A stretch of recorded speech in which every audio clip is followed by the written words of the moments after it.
Və mən Allaha şükür edirəm ki, Allah nəsib edib ki, bu süfrənin kənarında mənə də dəvət ediblər. Allah bu neməti əlimizdən almasın. Amin. Bəli, müxtəlif məktəblər var hal-hazırda və elə çoxdan indiyə qədər müxtəlif düşüncələrdə insanlar olub, sonra bunu məktəb halına salıblar. Yəni bu məktəblərin əsli, kökü elə bəzi dindarların yəni vaxtı ilə dinə xidmət edən dindarların işlərinin nəticəsidir. Nəinki təsadüfi insanlar bu məktəbləri yaradıblar. Yəni siz bunların kökünə getsəz, istənilən məktəb, istər materializm məktəbi, istər teizm məktəbi, bunların kökünə getsəz görərsiniz ki, onların, həmin o insanların ilk əvvəlləri deməli dindar olmaları tam özünü təsdiqini tapır. Və sonradan onlar deməli bu dindən ayrılaraq bu yeni məktəbləri yaradıblar. Hətta Azərbaycanda hal-hazırda yaranmış yeni Quranilik deyək, hər hansı bir yeni məktəblər deyək, bunların hamısının baxın yaradıcıları din tələbələridir. Dini təhsil almış tələbələrdir. Bunu ustadımdan soruşmuşam. Bir fikir ver, hamısı din tələbəsidir. Kənardan gəlmə deyil ha. Biraz gedib 2 il oxuyub, 3 il oxuyub, gəlib təzə fikirlərlə deməli cəmiyyətə çıxıb və paylaşımlar edir. Deməli əsas məsələyə keçək. Bu məktəblərin əsas prinsipi özlərini haqq sayıb, başqa məktəbləri nahaq saymaq olub, çoxunun, əksəriyyətinin. Yəni öz ideyalarını doğru hesab edib, başqa ideyalardan insanları çəkindirməyə xidmət edir. Amma İslam məktəbi, yeganə məktəbi, Əhl-i-Beyt məktəbi yeganə məktəbdir ki, deyir ki, qarşı məktəbi də öyrən. Məsələn, şəxsən mən dini təhsilimdə hinduizm belə keçmişəm. Hinduizm mənim nəyimə lazımdır belə baxanda. Mən din təhsili almağa gəlmişəm deyək. Mən istəyirəm bilim ki, məsələn, dəstəmazı o cür alırlar, bunun kökü hardadır? Və ya biz ki, deyirik Allah təkdir, mən necə sübut edeyim, mən necə başa düşüm ki, Allah təkdir? Mənə hinduizm keçiblər, məsələn. İncilin tarixi, nə bilim, məsələn, Yahudilik tarixi filan. Niyə? Çünki ona görə ki, bizim bu barədə mütləq məlumatımız olmalıdır. Və bir dindar nə qədər çox məlumatlı olsa, o qədər faydası çox olar. Özünə faydası çox olar. Çünki sabah şübhəyə düşsə, artıq biliyi var, o şübhədən çıxa biləcək. Bu bir fayda. İkinci fayda da cəmiyyətə, ailəsinə və cəmiyyətədir ki, sabah bir şübhə ortaya çıxanda rahatçılıqla o şübhəni dəf edəcək.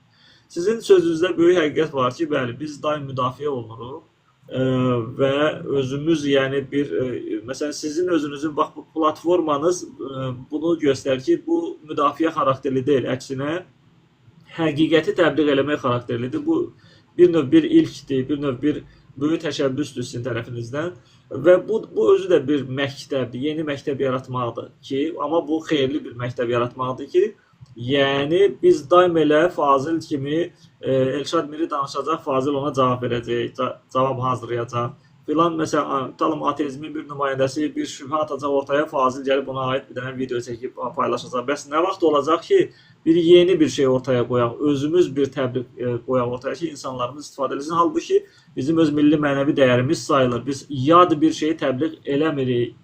Deməli, keçən dəfələrdə biz danışdıq, müxtəlif məktəblər var, materializm məktəbi, teizm məktəbi haqqında danışdıq. Müxtəlif, deməli, bundan sonraki məktəblər də var ki, insan cəmiyyətində öz sözlərini deyiblər və insanların böyük bir qismi bu məktəblərə hardasa öz xüsusiyyətləri, psixoloji xüsusiyyətləri uyğun gəldiyi üçün o məktəblərin hər hansı birini seçiblər. Məsələn, rasionalizm məktəbi barədə danışsaq, rasionalizm məktəbi adından da bəlli olduğu kimi, rasional dəlilləri üstün hesab edən məktəb deyək. Əqli düşüncələri, əqillə bir şeyi anlamaq, bir şeyin həqiqətinə çatmağı üstün hesab edən fəlsəfi cəryandır və bu fəlsəfi cəryanın əxlaq mövzusuna bir deməli, hardasa bir deməli, düşüncəsi var. Əxlaq mövzusu var və fikirləri var. Yəni, əxlaq deyiləndə rasionalizm məktəbi nə deyir, nə bildirmək istəyir? Rasionalizm məktəbinə görə, deməli, rasionalizm məktəbinin əsas ideyası bundan ibarətdir ki, ağlın insana hakim olmasında əxlaqı ağla kömək edən vasitə kimi bilir. Baxın, deməli, rasionalizm məktəbinin əsas prinsipi bundan ibarətdir ki, deməli, insanı ağıl idarə edir bu öz yerində. Amma əxlaq da bu yolda ağla yardımçıdır, ağla köməkçidir.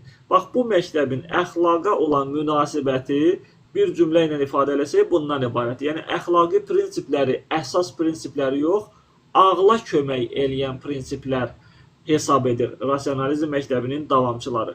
Və onlar belə hesab edirlər ki, ümumiyyətlə bu məktəbin qədimdə də davamçıları olub və oxşarlıqlar da çoxdur. İbn Sina adlı da bu adı hamıya məşhurdur.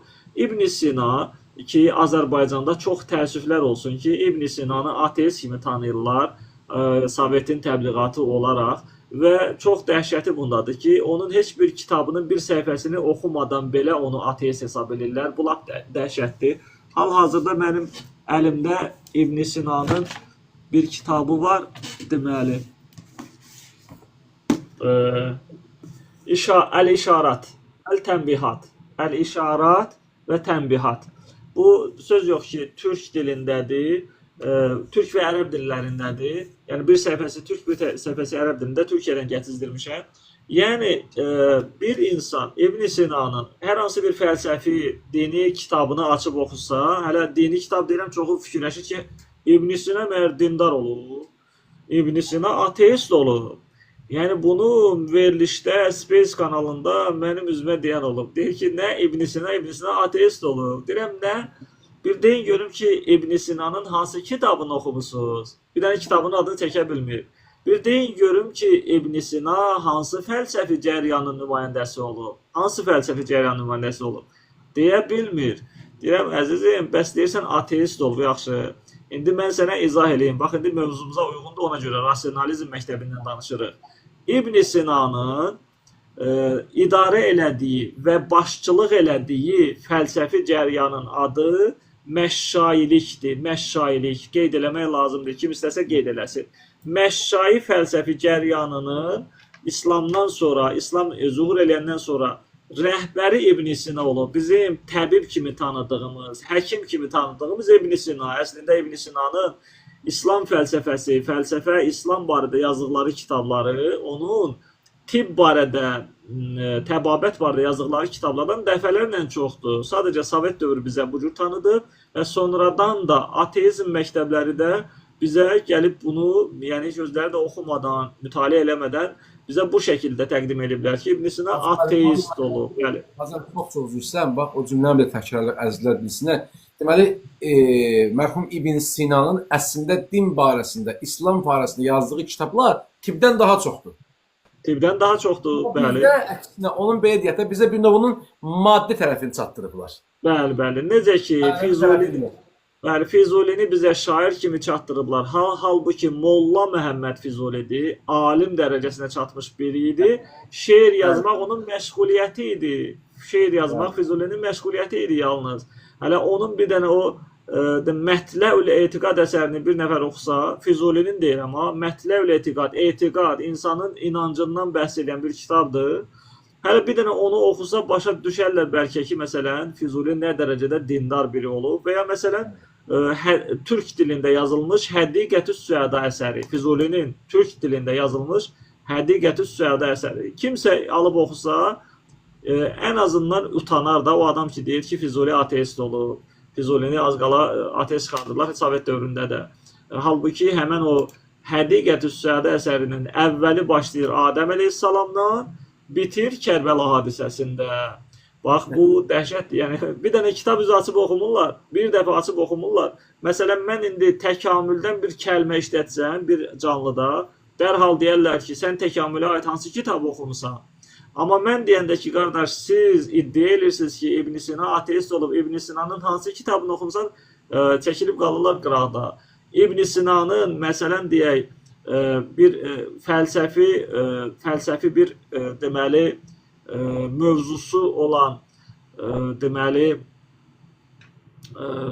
Siddiqin deməli onun fəlsəfəsi, xüsusi bir fəlsəfi kitabı və ya fəlsəfi əsəri olan Bürhan-ı Siddiqin yadıma düşdü. Bürhan-ı Siddiqin bu əsər təsəvvür edin Allahın varlığının dəlilləri mövzuda yazılmış ən keyfiyyətli əsər yox, yəni o Bürhan-ı Siddiqin bürhanıdır və o bürhan Bürhan-ı Siddiqin 2003-cü ildə yanvar ayında Oxford Universitetində müzakirəyə qoyulub. Ay cəmaət, ay insanlarımız, İbn Sinanın Allahın varlığının dəlilləri mövzusunda Bürhan-ı Siddiqin adlı fəlsəfi ideyası 2003-cü ilin yanvar ayında Oxford Universitetində müzakirəyə qoyulub. Hər kim mənə inanmır. Bürhan-ı Siddiqin, Bürhan-ı Siddiqin, İbn Sinanın Bürhan-ı Siddiqin fəlsəfi, yəni Allahın varlığı barədə, adi fəlsəfə yox, Allahın varlığını sübut eləmək, ümumiyyətlə varlıq aləmində bir müəllifin olmasını sübut eləmək haqqında o ideyası Bürhan-ı Siddiqin adlı bir deməli dəlili 2003-cü ilin yanvar ayının ilk 20 günündə Oxford Universitetində müzakirəyə qoyulub. Hər kim mənə inanmır, ingilis dilində vursun, Google-da yazsın Bürhan-ı Siddiqin İbn Sina, görəcəksiniz. Oxford Universitetinin rəsmi saytı açılacaq və rəsmi saytın içində 2001-ci ildə onun deməli Bürhan-ı Siddiqin adlı ideyası, yəni Allahın varlığını sübut eləyən ideyası müzakirəyə qoyulub. O səbəb-nəticə əlaqələrini orada sübut eləməyə çalışır. İndi niyə görə İbn Sina'dan gəldik? Axı biz məktəblərdən danışırıq və məktəblərdən də danışırıq, rasionalizm məktəbindən danışırıq. İbn Sina da Məşşai fəlsəfi cəryanının yaradıcısıdır İslamdan sonra. Düzdür, Məşşai fəlsəfi cəryanı Aristotel fəlsəfəsinə oxşardır və ondan götürülüb. Amma əsas budur ki, bu cəryanı rəsmiləşdirən, deyək, bu cəryanı fəlsəfə halına gətirən və kitablarda nəşr olunmağa, belə deyək, qabil olan, yəni buna nail olan İbn Sina olub. Aha, indi əsas məsələyə gəlirəm. İbn Sina'nın Allaha aparan yol mövzusunda Bürhan-ı Siddiq, Məşşai fəlsəfi cəryanının əsas ideyası nədir? Məşşai, bax bunu qeyd eləmək lazımdır. Məşşai fəlsəfəsinin əsas ideyası bundan ibarətdir ki, Allaha gedən yol ağıldan keçir. Yəni rasional ağıldan keçir, rasional deməli metoddan keçir. Baxın, bunun müqabili nə idi? Bunun müqabili bu idi ki, Allaha aparan yol ağıldan başqa irfan yolu da var və Allaha aparan yol ən üstünü irfan yoludur. Bunu əks cəbhənin deyək, əks fəlsəfənin nümayəndələri deyirlər ki, bunlardan çoxlarını saymaq olar, istər Söhrəvərdi olsun, istər məsələn başqa alimlər olsun, filozoflar olsun, İslam filozofları, onlar deməli irfanı əsas hesab edirdilər, irfan yolunu əsas hesab edirdilər. Qəzzali də ona görə İbn Sina'nı müxtəlif fikirlərinə görə tənqid edibdir. Buna girmək istəmirəm. Əsas budur ki, rasionalizm məktəbindən danışırıq. Rasionalizm məktəbinə oxşar deyək, ona uyğun gələn ideyalardan birini hələ İbn Sina öz dövründə Məşşai fəlsəfi cəryanı yaradarkən deməli ortaya qoyub. Bir daha təkrar edirəm, Məşşailik Allaha aparan yolun əqli yol olmasına daha çox üstünlüyü verən məktəbin adıdır. Yəni ağılla Allah, loru dilində deyirəm, ağılla Allahı daha rahat tapmaq olar, İbn Sina bildirir. Ağıl yolu ilə, əql yolu ilə Allahı daha tapmaq daha rahat olar. Bunu amma indi bu boyda məktəbin banisi İbn Sina'nı ateist adlandırmaq insanı savadsız eləyər, insanı hörmətdən salar. Bu sözü deməsinlər. Vallahi adam hörmətdən düşür. Vallahi məsələn bir nəfər gəlir ateizm deyək müzakirələrində, ateistlərlə müzakirələrdə gəlir ateist və heç ateist deyil, tutalım bir nəfər özünü elmli adlandırır və durur canlıda mənə deyir ki, İbn Sina ateist olub. Deyirəm, ay qardaş, sən heç bilmirsən hansı fəlsəfi cəryanın rəhbərindən danışırsan və hansı Bürhan-ı Siddiqin dediyim, hansı deməli elmi bir ideyanın müəllifindən, Allahı sübut eləmək istəyən bir ideyanın müəllifindən danışırsan. Deməli, rasionalizm məktəbində əxlaq, rasionalizmə, yəni əqlə xidmət eləyən bir köməkçi kimi təqdim olunur. Deməli, rasionalizm məktəbində əxlaq inkar olunmur, bir, və rasionalizm məktəbi, materializm məktəbindən fərqli olaraq qətiyyən pisi yaxşı hesab eləmir. Məsələn, biz dedik, materializm məktəbinin əsas ideyası nə idi? Materializm məktəbinin əsas ideyası bu idi ki, əgər bir pis əməl bizim, yəni kommunizmin xeyrinə çalışırsa, bu yaxşı, bu əxlaqi əməldir. Və əgər bir əxlaqi əməl, başqalarının əxlaqi dediyi bir əməl, kommunizmin zərərinə çalışırsa, bu əxlaqsız bir əməldir. Yəni, materialist dünya görüşünün əsas ideyası bu idi. Amma rasionalizmdə belə deyil. Rasionalizm əxlaqa daha üstün yer verir, amma bildirir ki, rasionalizmdə əxlaq köməkçi rol oynayır. Əsas insanı idarə edən ağıldır. İnsan ağıl vasitəsilə idarə olunmalıdır və burada əxlaq onun köməkçi vasitəsidir. Bundan başqa olan məktəblərdən birinin adı altruizm məktəbidir. Altruizm məktəbi. Altruizm kəlməsinin, bu terminin əsas mənası bundan ibarətdir ki, başqa insanların mənfəət və maraqlarına xidmət etmək və bu xidmət yolunda hətta öz maraqlarını qurban vermək. Bax, bu da altruizm məktəbi fəlsəfi cərəyanının əsas ideyasıdır. Yəni, insan öz şəxsi mənfəəti üçün əgər xidmət edirsə, şəxsən özünü düşüb, özünə xidmət edirsə, bu əxlaqi naqislik adlanır bu məktəbin nümayəndələrinə görə. Əksinə, insan cəmiyyətə xidmət edirsə, başqalarına xidmət edirsə və bu xidmət yolunda hətta öz maraqlarını belə tapdalayırsa, öz maraqlarını kənara qoyursa, bu əxlaqlı bir əməl sayılır altruizm fəlsəfi cərəyanında. Deməli, altruizm fəlsəfi cərəyanının nöqsanı bundan ibarətdir ki, insan yalnız başqalarına xidmət eləməlidir. İnsan özünə xidmət eləyə bilməz. Halbuki, məsələn, Qurani-Kərim buyurur ki, öz nəsibinizi də unutmayın. Quranda bir ayədir. Yəni, Allah yolunda çalışın, insanların yolunda çalışın, insanları həqiqətə dəvət eləyin, insanların çətinlikdən çıxmasına yardım eləyin, sədəqə verin. Gəlir sonra ayə bir yerdə buyurur ki, öz nəsibinizi də unutmayın, dünyadan olan öz nəsibinizi də unutmayın. Yəni, İslam, Qurani-Kərim qətiyyən insan özünü kənarlaşdırsın, yalnız başqalarına xidmət eləsin, belə bir ideyada deyil. Yəni, İslamın marifi bu ideyanı daşımır ki, yalnız başqalarına xidmət, özünü kənarlaşdırmaq. Xeyr, biz özümüzə görə cavabdehik və özümüzün sahibi deyilik. Bir insan eləyə bilərmi ki, özünə zərər yetirsin? Allahın qarşısında bir şəriət olaraq xeyr, qətiyyən. İnsan hətta özünə bir zərər toxundursa, əlini kəssə, niyə görə bəzi işlər haramdır? Niyə görə içki içmək haramdır? Allah demək istəyir ki, bu bədən ki, sən daşıyırsan, bu sənin deyil axı. Bu sənin olmayan bir şeyə sən nə ixtiyarla zərər toxundurursan, yəni içki içirsən. Yəni, bəziləri içki içməyi ona görə haram bilir ki, fikirləşir ki, Allah qadağan eləyib. Yəni, bu pis şeydir. Bu pis şeydir əlbəttə. İçki pis şeydir. İnsanın ağıldan çıxardır və s. və s. Adi bir dənə o alimimiz dedi, ustadımız dedi ki, görürsünüz, avtomobil sürən insanları saxlayırlar, yoxlayırlar, bu içki içib ya yox. Yəni, hələ bir dənə avtomobil idarəsində içki içmək maniyə sayılır. Göründü, insanın özünün idarəçiliyində necə?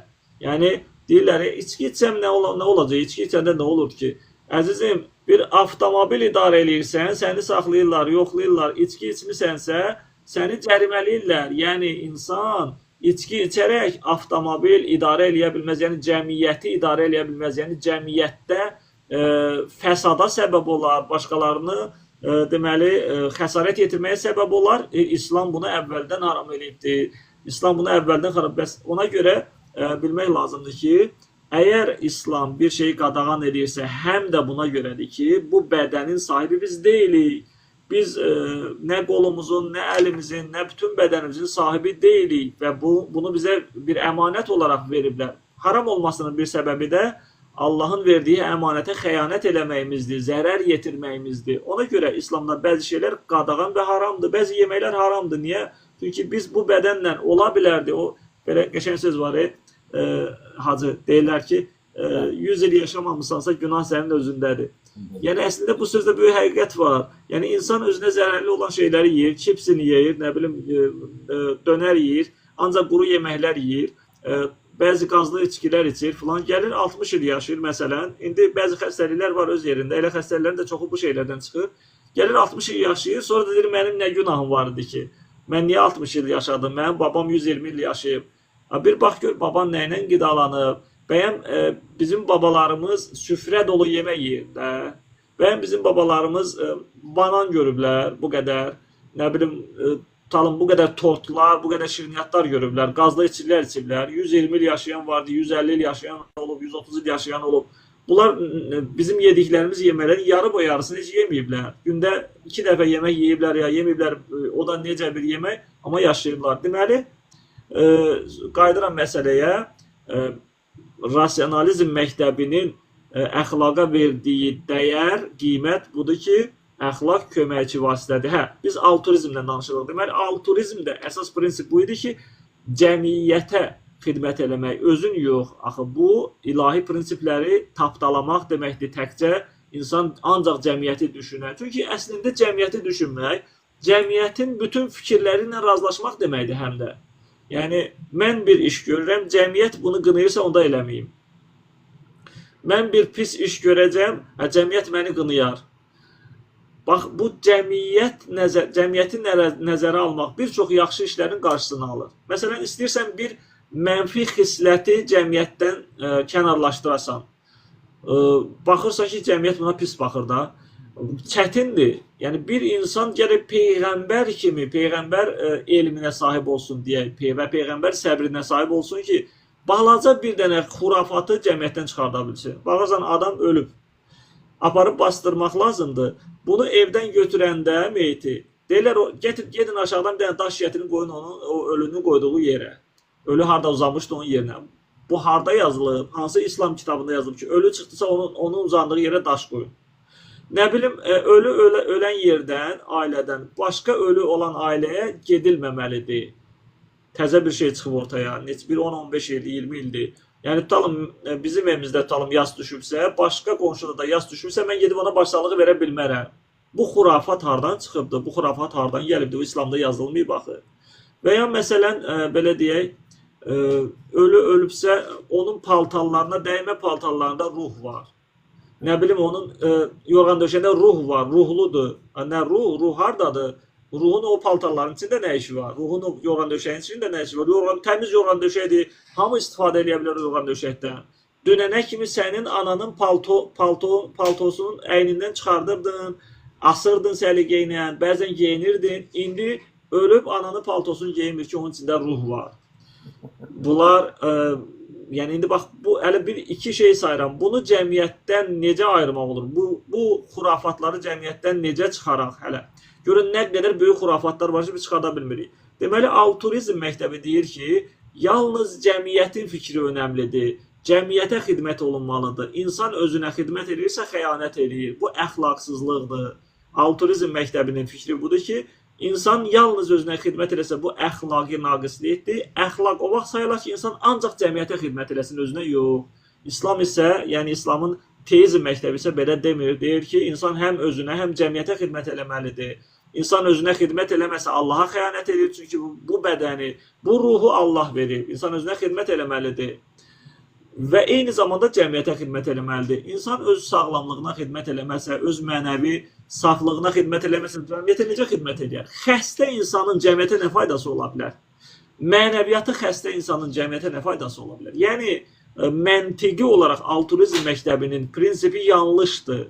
Yəni, bax, bir dənə bu cümlə ilə yanlışlığı çıxartmaq olur, yanlışlıqlarını ki, mənəviyyatında xəstə olan bir insan cəmiyyətə necə fayda verə bilər? Deməli, bir insan öz mənəviyyatının üzərində çalışmalıdır ki, ondan sonra bəli, artıq cəmiyyətə də fayda versin. Çünki artıq formalaşır. Ona görə Quran-ı Kərim buyurur, Mübarək Bəqərə surəsinin 44-cü ayəsində ki, buyurur ki, ətəmurunən nəsə bilbir və tənsovnə ənfusəkum. Siz insanları yaxşılığa dəvət edib özünüz unudursunuz. Ətəmurunən nəsə bilbir. Siz insanları yaxşılığa dəvət edirsiniz və tənsovnə ənfusəkum. Özünüz isə unudursunuz. Yəni Allah demək istəyir ki, özünü düzəlt, öz pis xasiyyətlərini gör, üstündə çalış və bu məsələlərdə təkmilləşəndən sonra artıq cəmiyyətin deməli islahına keç, cəmiyyətdə də mənfi xüsusiyyətlərin islahına keç, deməli ilahi teizm cəryanına görə insan həm özünə xidmət eləməlidir və həm də cəmiyyətə xidmət eləməlidir. Altruizm məktəbində deməli burada deyiləsi düşünürəm belə bir məktəb, elə bir mətləb qalmadı. Orada bəli, üzr istəyirəm, çox üzr istəyirəm. Aha. Bilirsiniz, biz adətən ancaq istadları qoşuq canlıya. Bir də məsələn nümunəvi izləyicilərimiz olanda orada əzlərdən biri var, mütaliə edən şəxslərdəndir. Qiyabi tanışıq, Müntəzir səhifəsinin Çox sağ ol. bir də o mən ateizmlə bağlı bir iki dənə təqdimatım elə Fazıl mən də istəyərdim ki, qulaq assın, ola bilsin hansısa bir iradlar var, hansısa bir təkliflər var.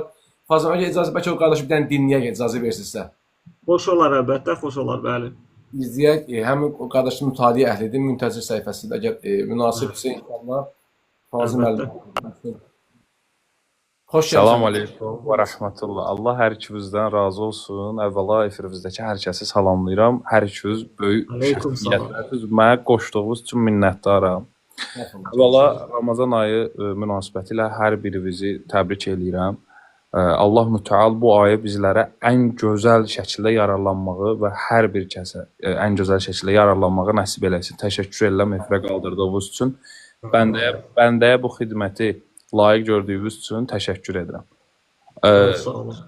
Mənim əslində Fazil bəyin bu barədə danışdıqları mövzuya biz qulaq asırıq. Həqiqətən, xüsusən də qardaşın əxlaq mövzularına toxunduğu məsələlərə diqqət eləyəndə insanlar bir çox şeyləri anlaya bilir. Çünki əxlaq məsələsi İslamda məsələn əbədi həyat və tükənməz ümumiyyətlə səadətin insan üçün yaradıldığını, bunu yalnız qəbahətlərdən uzaqlaşıb fəzilətlərə yiyələnməklə çatmağın mümkün olduğunu, fəzilətlərlə qəbahətlərin tanınması, onların bir-birindən fərqləndirilməsinin əxlaq elminin predmeti olduğunu bildikdən sonra məlum olur. Çünki əxlaqın özü bir elmdir və bu elm məsələsi də elə bir məsələdir ki, həqiqətən də digər elmlərdən üstün, faydası digər elmlərin faydasından daha artıqdır. Yəni, təbii ki, hər bir elmin dəyəri onun tətbiq obyekti olan predmetindən asılıdır, amma əxlaq elminin predmeti məxluqatın ən üstünü olan insan, nəfsi və ruhudur ki, onun vasitəsilə insan ən primitiv heyvan mərhələsindən mələk mərhələsinə yüksələ bilər. Bu, İslamda belə bir mövqeyidir. Bu, həm şəxsin özünü, əxlaqını təkmilləşdirməsindən, həm də cəmiyyətə qarşı əxlaqlı olmağından asılıdır. Ancaq ateizm mövqeyində bir məsələ var. Xüsusən materialist ateizm və yaxud buna dialektik materializm də deyə bilərik. Bu mövqeydə bir məsələ var. Mən düşünürəm bunu Fazil müəllim də təsdiqləyər. Məsələn, materializmdə adətən hər hansısa bir məsələlərə tələb elmi istinadlarla, necə elmi? Ən primitiv müşahidə və ya laboratoriyada yoxlanış və s. bunun kimi tədqiqat obyektləri ilə təsdiqlənməyə ehtiyac duyan məsələlər tələb eləyir. Materializm mövqeyində ən primitiv əxlaq məsələsini izah edə biləcək heç bir elmi predmet yoxdur. Heç bir elmi prosedur yoxdur.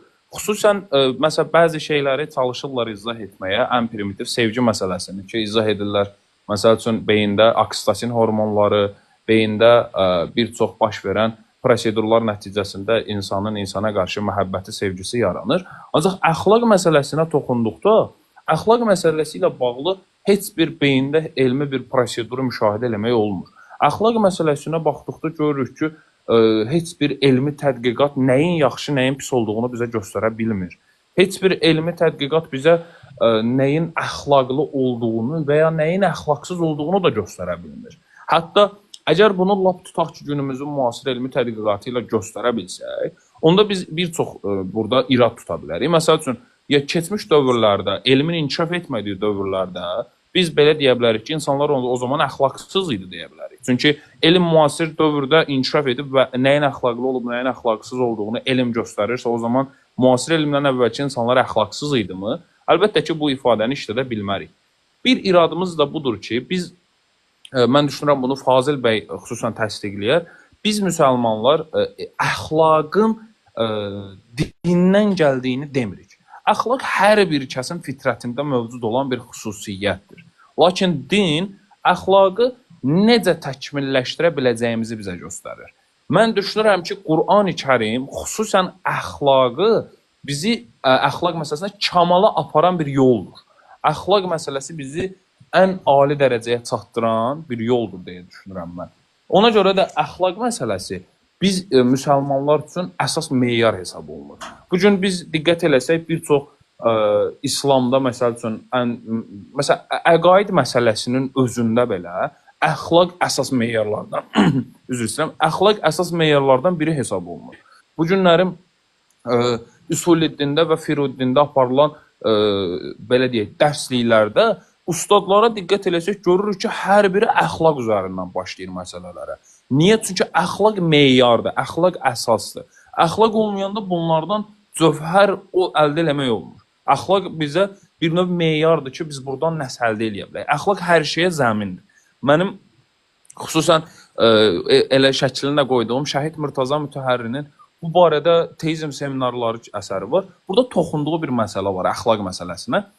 Deməli, teizm seminarları kitabında əxlaq məsələsinə toxunur. Deyir ki, biz insanlar üzərində aparılan məsələlər, araşdırmalarda görürük ki, əxlaq məsələsi belədir ki, biz dinsiz, hətta Allaha inanmayan, Peyğəmbəri inkar edib, Quranı qəbul etməyən bir kəsdə də əxlaqı müşahidə edə bilirik.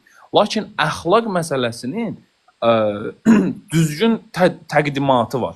Biz əxlaq məsələsinə baxdıqda necə? Məsələn, bir insan əxlaqlı ola bilər. Ancaq nəyə görə əxlaqlı olmalıdırsa, bunu sual etdikdə artıq burada bir məsələ var. Çünki bir adam əxlaqlıdır, ancaq niyə əxlaqlıdır? Belə bir sual təyin etdikdə artıq burada bir neçə problem yaranır. Şəhid Murtaza Mütəhərri deyir ki, ümumiyyətlə bir kəsin əxlaqlı olmağındakı səbəb mütləqdir ki, vacibəl vücud olsun. Vacibəl vücud mövcud olmasa bir insanın əxlaqlı olmağına bir səbəb olmaz. Bir insan yaxşı bir iş görməyinə səbəb olmaz. Hətta bu məsələ məad anlayışına, yəni ölümdən sonrakı həyata da bir zəmin yaradan bir anlayışdır. Mən bu günlərim əxlaqlıyam, çünki məni yaradan var. Bu yaradıcı məni yaradıb, mən öldükdən sonra hər şey mənim üçün bitmir deyə mən əxlaqlı olmalıyam.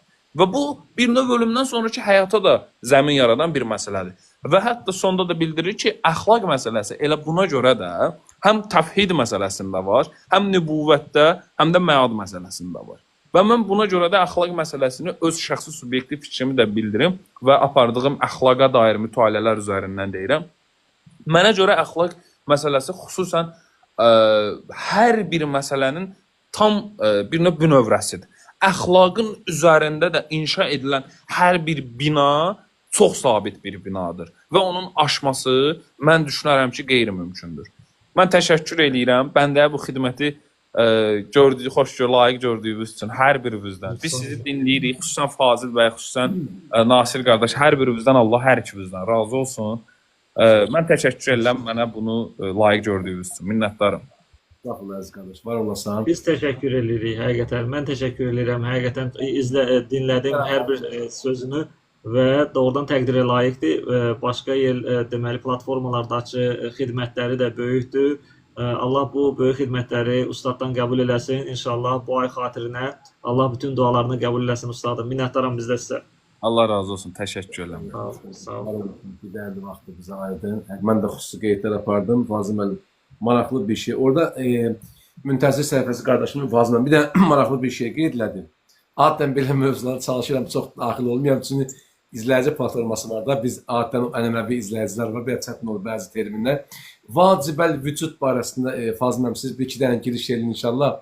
Ola bilsin ki, bəzi əzizlərimiz də qardaş o qədər gözəl danışdı ki, o qədər səlis danışdı. Mən xüsusi qeydlər apardım burada. Mütləq ondan istifadə edəcəm sözün əsl mənasında.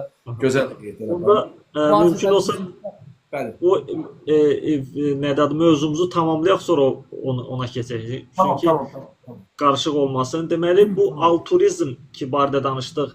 Cəmiyyətin marağını əsas hesab eləmək, öz marağı da buna qurban vermək.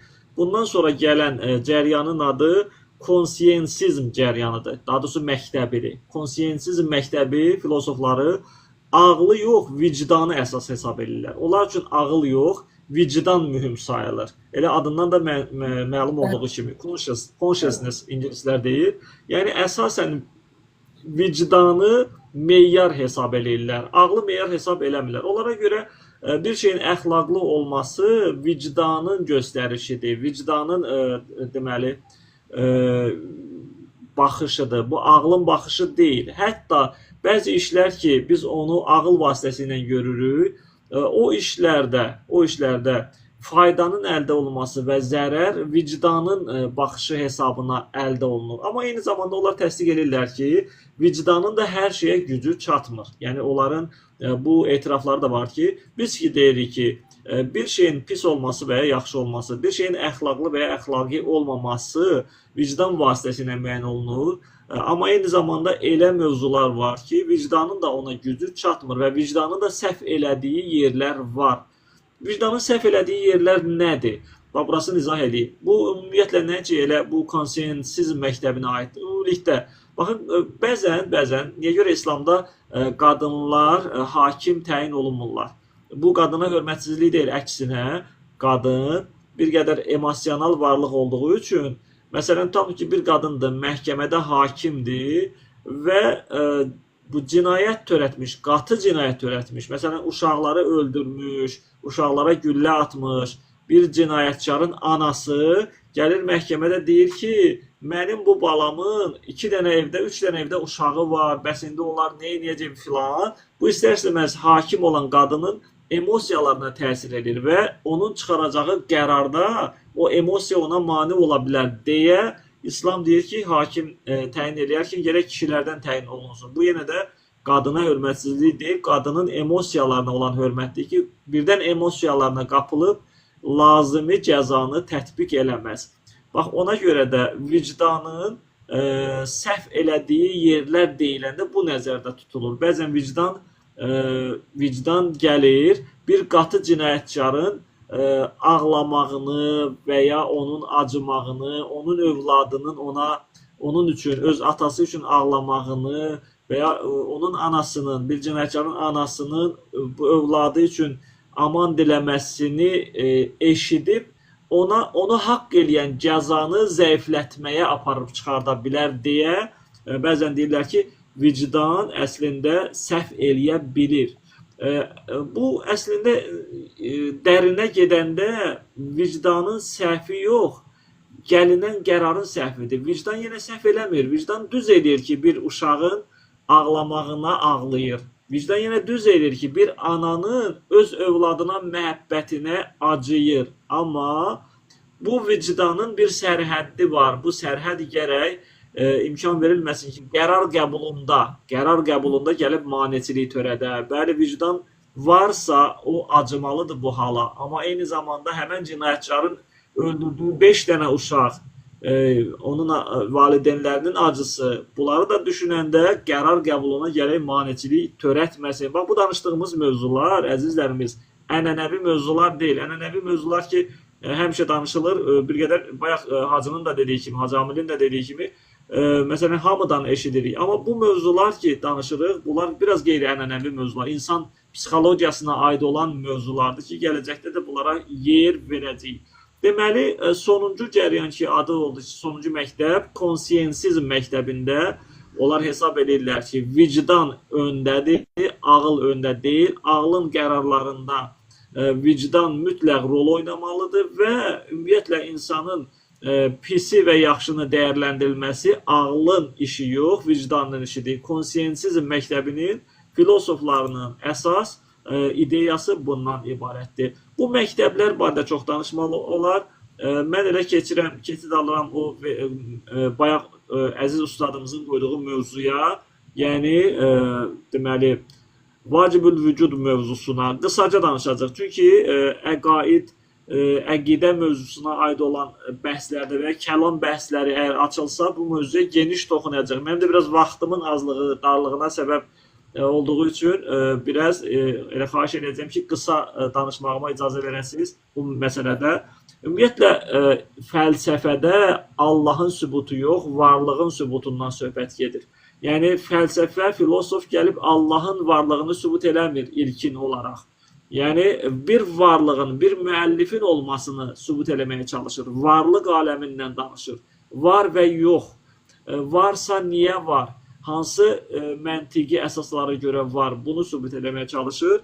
Və deməli, vacibül vücud mövzusu, vacibül vücud nəzəriyyəsi bu məsələdə, Allahı tapmaq məsələsində prioritet mövzulardandır. Yəni, əgər bunu biraz sadələşdirsək, biraz insanların başa düşdüyü sadə dildə desək, iki cür varlıq var. Bir cür varlıq bunlardır ki, bunların olması mümkündür. Yəni, mümkündür ki, bu varlıqlar olsun. Bunların dünyaya gəlməsi mümkündür.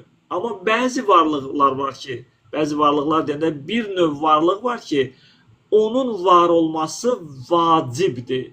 Yəni, başqa varlıqların var olması üçün onun var olması zəruridir. Bax, o zərurət məsələsi gətirir, vacibül vücud mövzusunu ortaya qoyur. Nə deməkdir bu?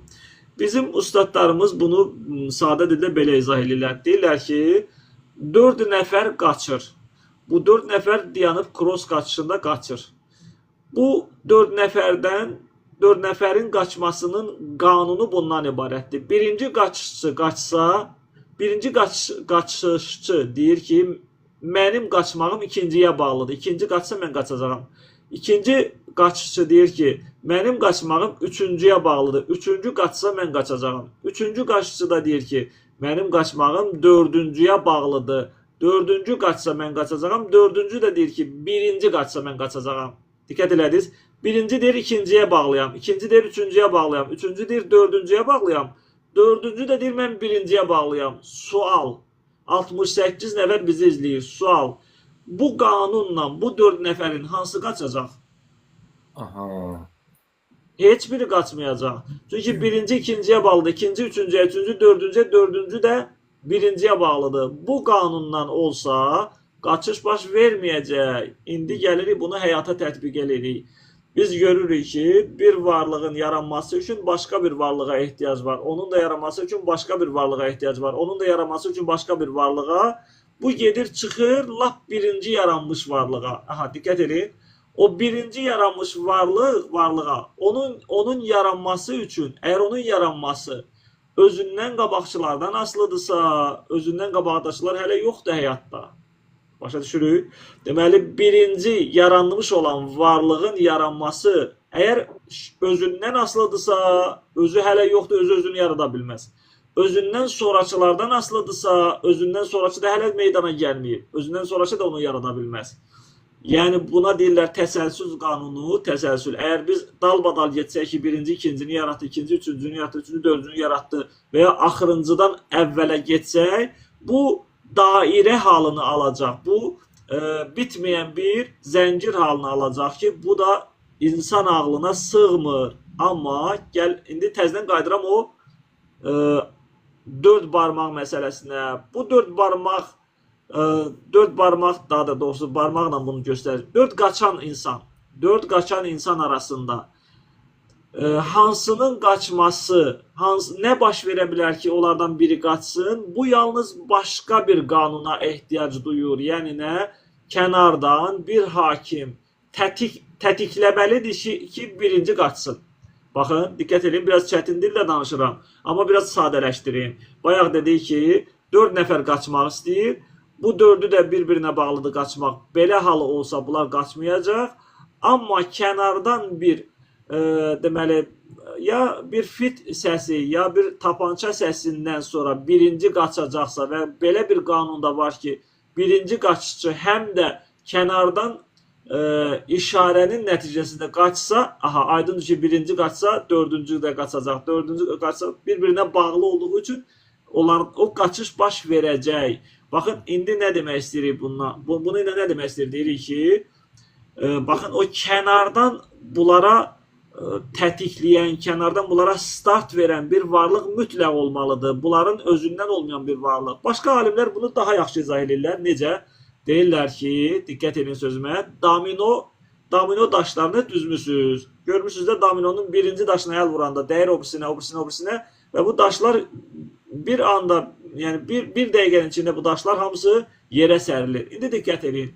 O birinci daş ki, ikinciyə dəyir. O birinci daşın yerə düşməyinə səbəbkar olan nədir? Özü kimi daşdır, yoxsa başqa bir ali varlıqdır? Yəni mən, yəni Fazil.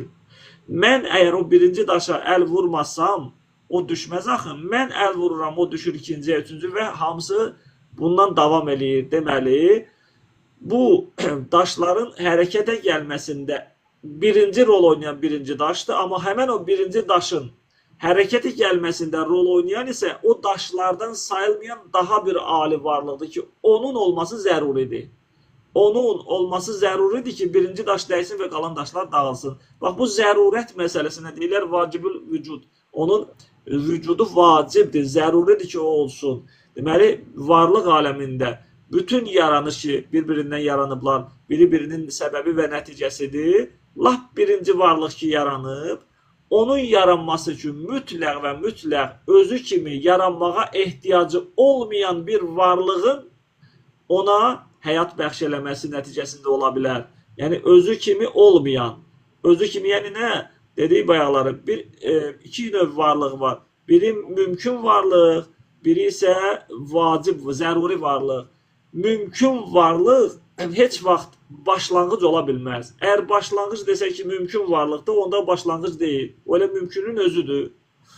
Həmən o ilk mümkün varlığın yaranması, yəni o domino daşının, birinci domino daşının dağılmasının səbəbkarı o dominolardan sayılmayan ehtiyacı, o dominolar kimi yaşayışa ehtiyacı olmayan ali bir varlığın olmasının zərurətidir. Yenə də deyirəm, bu mövzular istər-istəməz çətin dil tələb eləyir.